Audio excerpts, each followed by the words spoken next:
We've got Tom back on the line. Are you there, Tom? I am indeed. Sorry about that. I do hope that my phone isn't being interfered with already. Yes, I hope so as well. Yeah, it was a bit of a shame. Your line was fine. Then you started talking. It was gone. Anyway, I was asking about the police response to the number of people who turned up. But before, we'll go back a little bit. How many people do you think did turn up to that vigil last night?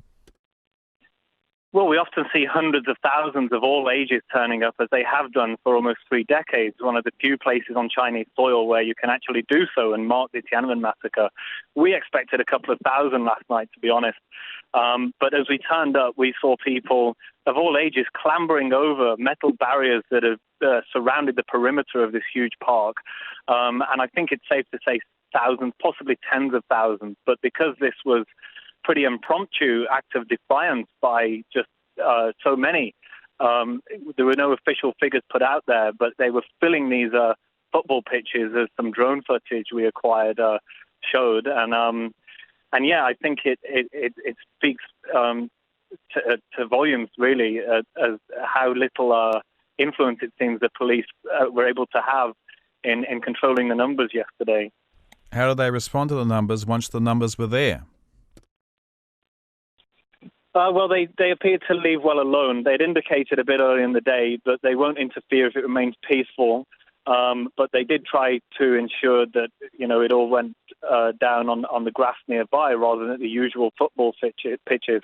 There were a few spicy moments over in Mongkok, the more restive shopping district of Kowloon, when some protesters, after their community vigil, ventured into the road to try and block traffic. But again, we captured some footage of some undercover police grabbing them, a bit of pepper spray, and subduing them back onto the pavement.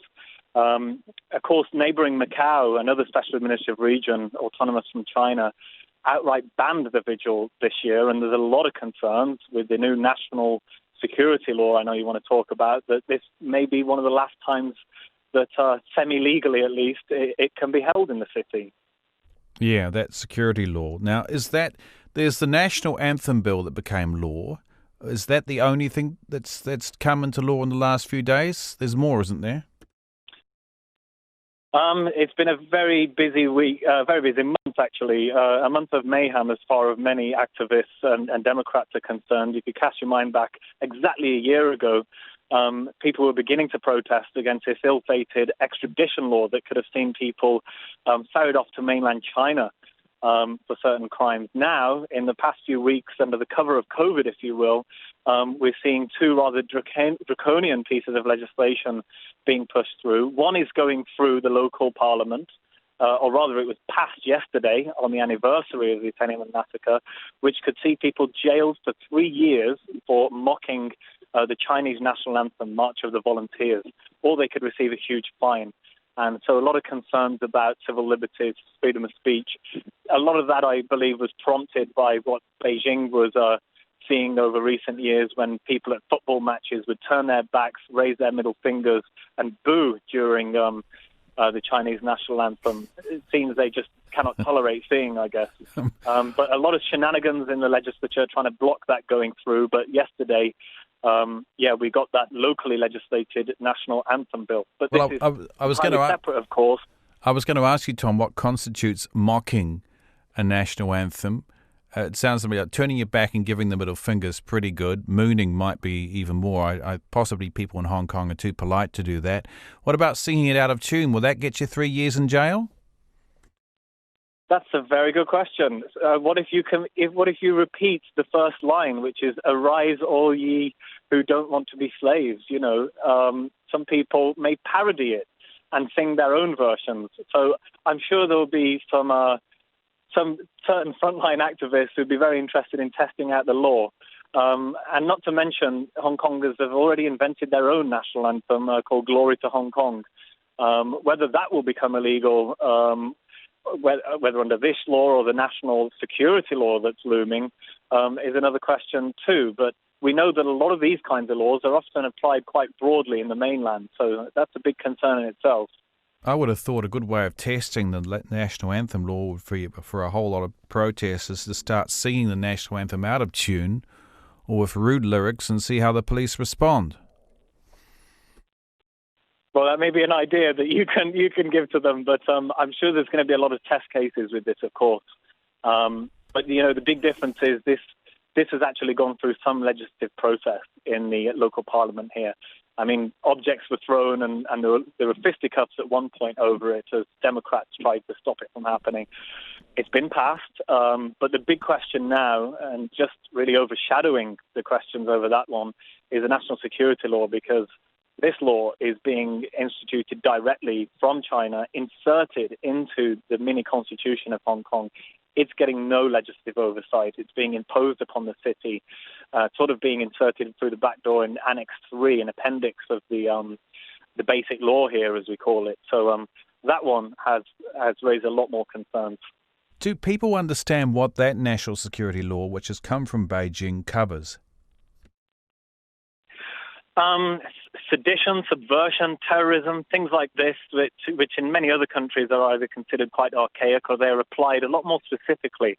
And that's the big issue here. I mean, us as journalists, those in the arts, anyone in business, academia will have to now be drawing up some sort of risk plans as to what this law is going to look like. The details we don't know about yet because it's going through the Chinese rubber stamp legislature, but it'll be imposed upon Hong Kong in a couple of months. Now, the questions are, can one stand, in the middle of the central business district and call for an end to one-party rule? Can you call for the same for Chief Executive Carrie Lam here to step down? Will you get in trouble for calling for independence, singing certain songs like Glory to Hong Kong? Would we get in trouble for covering them doing so, or filming them, or interviewing a pro-independence advocate? We've already seen a Western journalist thrown out for inviting one such person to speak at the local press club. But beyond the questions of what ifs and can we do this or that, for many Hong Kongers, the big fear is that we will never get answers to those questions, because as we know, these security laws in the mainland are very ill-defined, very broadly, vaguely worded, and they are applied against all kinds of dissenters, most notably perhaps Liu Xiaobo, the Nobel Prize winner who penned a pro-democracy manifesto, not to mention the missing booksellers who all re-emerged, having been apparently kidnapped from Hong Kong in the mainland, confessing to various crimes. And one of them, a Swedish bookseller who had a shop here, was accused of various national security crimes and is in jail now for I think about a decade. But it's all done behind closed doors, these kinds of trials, and you never really know what they've specifically done or been accused of when it comes to national security.